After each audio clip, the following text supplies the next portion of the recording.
মানবৃন্দ জালালের দরবারে শুকরিয়া জ্ঞাপনের পাশাপাশি আমি আপনাদের শুকরিয়া জানাই যারা কক্সবাজারের বিভিন্ন থানা থেকে, চট্টগ্রামের বিভিন্ন থানা থেকে এবং বাংলাদেশের বিভিন্ন জেলা থেকে আজকের আমাদের এই প্রোগ্রামে প্রায় দীর্ঘ 5 বছর পর যে তাফসিরুল কোরআনের প্রোগ্রাম দিয়ে এবছর আমরা প্রোগ্রাম শুরু করছি, সেই প্রোগ্রামে আপনারা জয়েন করেছেন। আপনাদের সবাইকে অন্তরের অন্তঃস্থল থেকে শুভেচ্ছা জানাই। আমি অন্তরের অন্তঃস্থল থেকে শুভেচ্ছা জানাতে চাই আমার প্রিয় সাংবাদিক বন্ধুদের, electronics media, printing media, YouTuber ভাইদের। আজকে এই প্রোগ্রামের শান্তি শৃঙ্খলা নিরাপত্তার দায়িত্বে নিয়োজিত ছিল পুলিশ বাহিনী, বিডিআর বাহিনী, তারপরে র্যাব, দেশপ্রেমিক সেনাবাহিনী এবং পেকুয়ার ভলান্টিয়ার্স ভাইয়েরা, যারা যেভাবে আজকের প্রোগ্রামকে সার্থক করার জন্য আপনারা শ্রম দিয়েছেন, সময় দিয়েছেন, মেধা দিয়েছেন, উপস্থিত হয়ে প্রোগ্রামকে সার্থক করেছেন, আমি সবাইকে শুভেচ্ছা এবং মোবারকবাদ জানিয়ে শুরু করতে চাই। সম্মানিত ভাইয়েরা, আমাদের সময় হাতে খুব কম। বড় তাফসিল প্রোগ্রামগুলোর সবচেয়ে বড় ক্রাইসিস বা প্রবলেম হচ্ছে এখানে শোডাউন থাকে বেশি, ইউটিউবার থাকে বেশি, নিউজ কাভারেজ বেশি, কিন্তু মন খুলে, প্রাণ খুলে, নিঝুম নিস্তব্ধ একটা পরিবেশে কথা বলার যে সুযোগ, সেটা হয়ে ওঠে না। কিন্তু আমরা একটু কষ্ট করলে, একটু স্যাক্রিফাইস করলে এটা সম্ভব। আমি শুরুতে হাত জোর করে আল্লাহর ওয়াস্তে আপনাদেরকে চুপ থাকতে বলেছি। কোনো ভলান্টিয়ার্স আপনাকে বলবে না, একজন আরেকজনকে বলবে না, একে অন্যকে বলার দরকার নাই, থামো, সরো, জায়গা নাই, কিছু বলার দরকার নাই। শুধু চুপ থাকতে হবে মেহেরবানি করে কয়েকটা মিনিট। আল্লাহর ওয়াস্তে যদি মেহেরবানি করে চুপ থাকতে পারেন, কয়েকটা কথা শেয়ার করবো ইনশাআল্লাহ। এইদিকে চুপ হয়ে গেছে মাশাআল্লাহ, এই দিকটাতেও আল্লাহর ওয়াস্তে ধাক্কা ধাক্কি, জায়গা না হলে পেছনে চলে যাও। আমাকে দেখা লাগবে জরুরি না তো, এলইডি আছে, ওখানেও দেখা যাবে, ওখানে চলে যাও। ধাক্কা ধাক্কি করে ঘেমে ঘরমাক্ত হয়ে কি একটা কঠিন অবস্থা। শীতের সিজন মনে হয়, আমি তো ঘামতেছি, ঘন্টা বাড়াই দিতে হবে, ঘামতেছি টোটালি। র্যাবের ভাইয়েরা কি পরিমাণে কষ্ট স্বীকার করেছে আমাকে এখানে উঠাতে, যে এটা বলে বোঝানোর মতো না। তো আমাদের দেশের ভাইয়েরা ইমোশনাল, আবেগী, অনেক আবেগ দিয়ে অনেক কিছু আমরা হারাই, ভুল করি, আমরা বুঝি না, লং রানে আমরা চিন্তা করতে পারি না। একটা নিঝুম নিস্তব্ধ পরিবেশ যদি দেয়া যেত, কথা বলতে পারতাম, লক্ষ লক্ষ কোটি কোটি মানুষ, সারা পৃথিবীর মানুষ এটা শুনতো, মানুষের মন, মস্তিষ্ক, চিন্তা, মননে পরিবর্তন আসতো।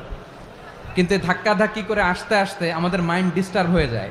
কিছু বুলেট পয়েন্ট সাজিয়ে নিয়ে আসছে, যেটা বলবো এটা ব্রেন থেকে হারিয়ে যায়, আর মনে রাখতে পারি না। জান নিয়েই তো টানাটানি, আমি মনে রাখবো কি? জান নিয়ে টানাটানি। তো যদি আমরা প্রতিটা বড় বড় পাবলিক ইভেন্টে যদি এরকম করি, আমাদের পক্ষে কি আর ময়দানে কথা বলা সম্ভব হবে? বাধ্য হয়ে পরে ফেসবুকে ঘোষণা দিব যে আমি আর তাফসির মাহফিলে নাই, আমি মসজিদের হালাকা করব, 20 জন নিয়ে আমি দাওয়াতি কাজ করব, যথেষ্ট, গুড ইনাফ। এটাই আপনারা চান নাকি? এটাই চান? তো একটু মেহরবানি করে চুপ করা যাবে না? জায়গা না হলে পেছনে চলে যান, কিন্তু যারা থাকবেন চুপচাপ, আওয়াজ করা যাবে না। আল্লাহর ওয়াস্তে, আল্লাহর ওয়াস্তে অনুরোধ করার পরে যদি এটা ভায়োলেট করেন, জবাব দিতে হবে আল্লাহর কাছে। খবরদার, আল্লাহর ওয়াস্তে বলেছি, আওয়াজ করা যাবে না। ভাইয়েরা, এভাবে আলোচনা করা যায় না, মেহরবানি করে আওয়াজ করবেন না।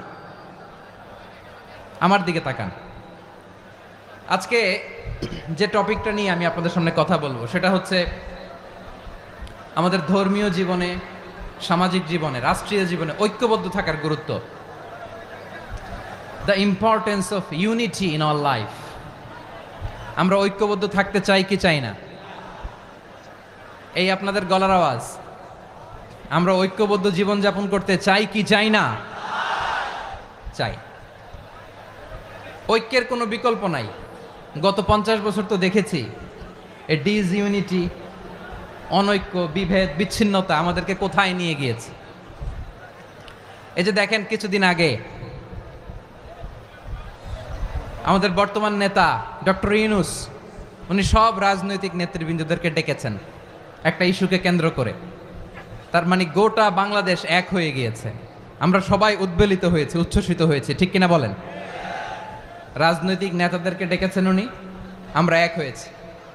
এরপর ধর্মীয় অঙ্গনের যে লিডাররা বিভিন্ন ধর্মের, শুধু মুসলিম না, সবাইকে ডেকেছেন, আমরা ঐক্যবদ্ধ হয়েছি। এটাকে বলে ন্যাশনাল ইউনিটি, জাতীয় ঐক্য। যে কোনো ধরনের কনস্পাইরেসি, ষড়যন্ত্র, আধিপত্যবাদ মোকাবেলায় জাতীয় ঐক্যের চেয়ে মোক্ষম হাতিয়ার আর নাই। আমাদের একটা প্রতিবেশী দেশ আছে, আমরা আমাদের দেশ নিয়ে যত ভাবি তারা তার চেয়ে বেশি ভাবে। কথা বুঝতেছেন না? আরো ভেঙে বলতে হবে। হ্যাঁ, আমরা আমাদের দেশ নিয়ে যত উদ্বিগ্ন, এদের আরো টেনশন বেশি। বলেন, আমাদের দেশে শান্তি আছে না নাই? আমরা হিন্দু মুসলিমে কখনো দাঙ্গা লাগে? আসতে বলেন, কেন লাগে? ওদের পূজা পার্বণে আমাদের মাদ্রাসার ছেলেরা যে পাহারা দেয়, চিল্লায় বলেন ঠিক কিনা? আমাদের তাফসির মাহফিলের সময় ওরা ডিস্টার্ব করেন, ঢোল বাজায় না। ওদের পূজা পার্বণের সময় আমাদের তাফসির মাহফিলের ডেট হলে আমরা চেঞ্জ করে দেই। সুবহানাল্লাহ, কি সাম্প্রদায়িক সম্প্রীতির রোল মডেল। আর ওই বাংলাদেশের ব্যাপারে তারা অনেক ডিসইনফরমেশন ছড়াচ্ছিল। ভারতের অনেকগুলো গণমাধ্যম, আমি জেনারেলাইজ করব না, আমাদের প্রতিবেশী দেশের সব গণমাধ্যমকে আমি দোষ দিতে চাই না, অনেকগুলো গণমাধ্যম তারা ডিসইনফরমেশন শেয়ার করেছে।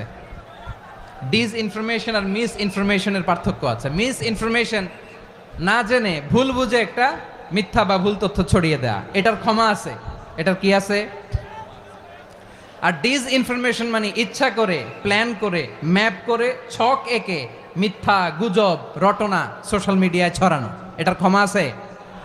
আওয়াজ করে বলেন, ক্ষমা আছে?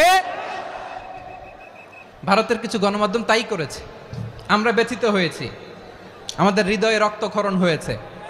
আমাদের প্রতিবেশী দেশকে বলতে চাই, আমাদের দেশ নিয়ে আপনাদের ভাবার দরকার নাই, নিজের চরকায় তেল দেন, নিজের দেশ নিয়ে ভাবেন। গত মাসের ভয়েস অফ আমেরিকার রিপোর্ট, বাংলাদেশে সংখ্যালঘু জনগোষ্ঠী আগের চেয়ে বেশি নিরাপত্তা পাচ্ছে। Report voice of America, Muslim report নাকি? মুসলিম জরিপ, ভয়েস অফ আমেরিকা। কথা বোঝে নাই বোধহয়। ভয়েস অফ আমেরিকা কি আমাদের রিপোর্ট? না, ভয়েস অফ আমেরিকার জরিপ, বাংলাদেশের সংখ্যালঘু জনগোষ্ঠী আগের চেয়ে ভালো নিরাপত্তা পাচ্ছে। শুধু এখানেই শেষ না, মাইক্রোসফটের একটা জরিপ শোনাই আপনাদেরকে। তারা সারা পৃথিবীতে গুজব, ভুয়া আর মিথ্যা নিউজ ছড়ানোতে কোন দেশ সেরা একটা রিপোর্ট করেছে। এর মধ্যে 1 নম্বরে এসেছে ভারতের নাম। মাইক্রোসফট তো মুসলমানরা চালায় না? কথা বোঝে নাই বোধহয়। প্রতিবেশী দেশকে বলবো, আপনারা নিজের চরকায় তেল দেন, আপনারাও শান্তিতে থাকেন, আমাদেরকেও শান্তিতে থাকতে দেন। সব চেঞ্জ করা যায়, প্রতিবেশী চেঞ্জ করা যায় না। আমাদের ল্যান্ড তাদের ল্যান্ড, পাশাপাশি। আমরা চাই তারাও সুখে থাক, আমরাও সুখে থাকি, ঠিক কিনা? কিন্তু প্রতিবেশী হলে বন্ধুত্বপূর্ণ আচরণ করতে হয়। প্রতিবেশী যদি বন্ধু না হয়ে প্রভু হতে চায়, এরকম দানব প্রতিবেশী কেউ চায় না। ভারত যদি বন্ধুত্ব উপহার দেয়, আমরাও বন্ধুত্ব দিব, কি বলেন?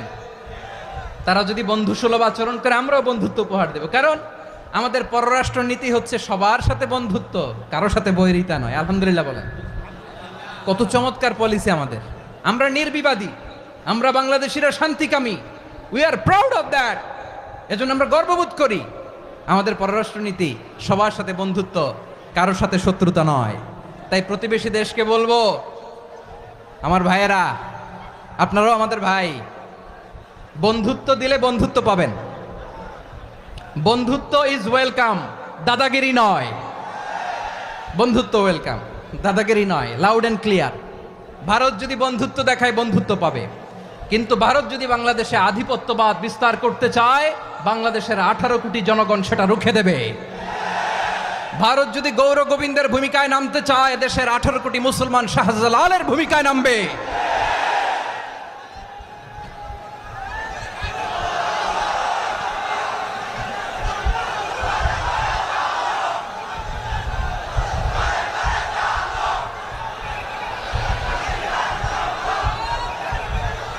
প্রিয় ভাইয়েরা, আমরা বন্ধুত্বে বিশ্বাসী, শত্রুতায় নই, ঠিক কিনা বলেন? আল্লাহ আমাদেরকে বোঝার তৌফিক দান করুক। তাহলে এই যে তারা বলেছে এদেশে সংখ্যালঘুরা কষ্টে আছে, দুঃখে আছে, এটা কি ঠিক? বলেন এটা কি ঠিক? না, তারা ডিস ইনফরমেশন শেয়ার করেছে, এটা ঠিক নয়। আমার প্রতিবেশী বন্ধু রাষ্ট্রকে বলবো আপনারা এটা করবেন না, এটা করবেন না। আমরা শান্তিতে আছি, আপনারাও শান্তিতে থাকেন, আমাদেরকেও শান্তিতে থাকতে দেন। এই যে চিটাগাংয়ের অ্যাডভোকেট আলিফ হত্যাকাণ্ডে গোটা বাংলাদেশ আমরা ধৈর্যের পরাকাষ্ঠা দেখিয়েছে, চিল্লায় বলেন ঠিক কিনা?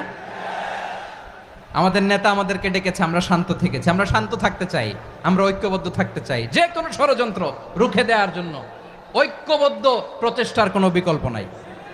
তাই আজকের আলোচনার ছোট্ট একটা টপিক আমি শিরোনাম ঠিক করেছি, আমাদের জীবনে, সমাজ জীবনে, ধর্মীয় জীবনে, রাষ্ট্রীয় জীবনে ঐক্যবদ্ধ থাকার গুরুত্ব। এবার আওয়াজ করে পেকুয়ার ভাইয়েরা বলেন, আমরা ঐক্যবদ্ধ জীবনযাপন করতে চাই কি চাই না? আল্লাহ তাআলা সে নির্দেশনাই দিচ্ছেন। আল্লাহ তাআলা ইরশাদ করছেন, ওয়া'তাসিমু বিহাবলিল্লাহি জামিআন ওয়া লা তাফাররাকু ওয়াযকুরু নি'মাতাল্লাহি আলাইকুম إذ كنتم أعداء فألف بين قلوبكم فأصبحتم بنعمته إخوانا وكنتم على شفا حفرة من النار فأنقذكم منها كذلك يبين الله لكم آياته لعلكم تهتدون الله أكبر পড়েন। আল্লাহ বললেন, ও গোলামেরা শোনো, ওয়া'তাসিমু বিহাবলিল্লাহি জামিআ, ও আমার গোলামেরা সবাই মিলে আল্লাহর রশিকে আঁকড়ে ধরো। আল্লাহর রশি হলো ইসলাম, আল্লাহর রশি হলো কোরআন। আল্লাহ বললেন কোরআনকে আঁকড়ে ধরো, ইসলামকে আঁকড়ে ধরো। একা একা আঁকড়ে ধরলে চলবে না, জামিয়া সবাই মিলে আঁকড়ে ধরো। এই আদেশটা আমাদের জন্য দান করেছেন কে? আল্লাহ তাআলার নির্দেশ, ওয়া'তাসিমু বিহাবলিল্লাহি জামিআ, সবাই মিলে আল্লাহর রশিকে আঁকড়ে ধরো। হাবলুল্লাহ মানে আল্লাহর রশি, হাবলুল্লাহ মানে কি? রশি। এই হাবলুল্লাহ আল্লাহর রশি বা আল্লাহর রজ্জু দ্বারা উদ্দেশ্য হচ্ছে ইসলাম। আল্লাহর রশি দ্বারা উদ্দেশ্য কি? তাফসিরে অনেক ব্যাখ্যা এসেছে। এরকম পরিস্থিতিতে তাফসিরের সূক্ষ্ম সূক্ষ্ম বিষয়গুলো আমরা শোনাতে চাই, কিন্তু পরিবেশ হয়ে ওঠে না। আল্লাহর রজ্জু বা আল্লাহর রশি দ্বারা উদ্দেশ্য হচ্ছে ইসলাম। আল্লাহর রজ্জু বা আল্লাহর রশি দ্বারা উদ্দেশ্য হচ্ছে কোরআন, কারণ কোরআন আমাদেরকে ঐক্যবদ্ধ করে, ইসলাম আমাদেরকে ঐক্যবদ্ধ করে। চিল্লায় বলেন ঠিক কিনা? এজন্য আল্লাহ বললেন, তোমরা আমার রশিকে আঁকড়ে ধরো, বিচ্ছিন্ন হয়ে না। আমার দেয়া নেয়ামতগুলো স্মরণ করো। যখন তোমরা ছিলে শত্রু, তোমাদের মধ্যে হৃদয়ে আমি আল্লাহ ভালোবাসা ঢেলে দিলাম, ফলে তোমরা সবাই ভাই ভাই হয়ে গেলে। তোমরা সবাই ছিলে জাহান্নামের কিনারায়, জ্বলন্ত অগ্নিকাণ্ডের পাশে। আমি আল্লাহ দয়া করে ঈমানের বদৌলতে তোমাদেরকে আগুন থেকে ফেরালাম। আমি আল্লাহ দয়া করে তোমাদেরকে জান্নাতের পথ দেখিয়ে দিলাম। সুবহানাল্লাহ পড়েন। এমন পথ দেখালাম যেই পথ তোমাদেরকে জান্নাতে নিয়ে যাবে, পথের দিশা তোমরা পাবে। লাআল্লাকুম তাহতাদুন। প্রিয় ভাইরা, তাহলে আমাদের যে ঐক্যবদ্ধ থাকতে হবে, এই নির্দেশটা কার? নাকি মন মতো আমি বানায় বলতেছি? আওয়াজ করে বলুন, নির্দেশটা কার? আল্লাহর। তাহলে আমাদেরকে ঐক্যবদ্ধ জীবন যাপন করতে হবে। প্রিয় ভাইরা, ইসলাম আমাদেরকে ঐক্যবদ্ধ করে। ইসলাম আমাদেরকে কি করে? সংঘবদ্ধ করে, ঐক্যবদ্ধ করে। বিচ্ছিন্ন হওয়া যাবে না। বিরোধ, বিচ্ছিন্নতা, মতানৈক্য, এগুলো আমাদেরকে ধ্বংস করে, আমাদেরকে দুর্বল করে। আর আমাদের ঐক্যবদ্ধ প্রচেষ্টা আমাদেরকে বিজয়ের দিকে এক ধাপ এগিয়ে নেয়। চিল্লায় বলেন ঠিক কিনা?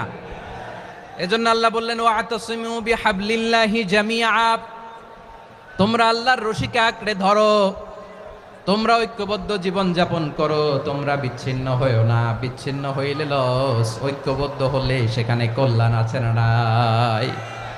মাইকে কি সমস্যা হয়েছে কোনো? হ্যাঁ, ঠিক আছে, এবার ঠিক আছে। প্রিয় ভাইয়েরা, শেষ করে দেই না? তাইলে শেষ করে দিব তো। গত 2 দিন আগে এসে বসে আছেন, আর আমি আসার 20 মিনিটের মধ্যে উঠে যাচ্ছেন কেন? আর সহ্য হচ্ছে না? আর পারতেছেন না? হ্যাঁ, বসেন। যাদের খুব জরুরত তাদেরকে বের হইতে দেন। অনেকে সকাল থেকে বসে আছে, ওয়াশরুমে যেতে হবে, সারাদিন কিছু খায় নাই, পাগলের মতো বসে আছে। আমি জানি, সব রিপোর্ট আছে আমার কাছে। মেহেরবানি করে বিশৃঙ্খলা করবেন না, আল্লাহর ওয়াস্তে, আল্লাহর ওয়াস্তে। যাদের কষ্ট হচ্ছে বের হয়ে যান, আরো কয়েক মিনিট কথা বলে আমরা শেষ করব।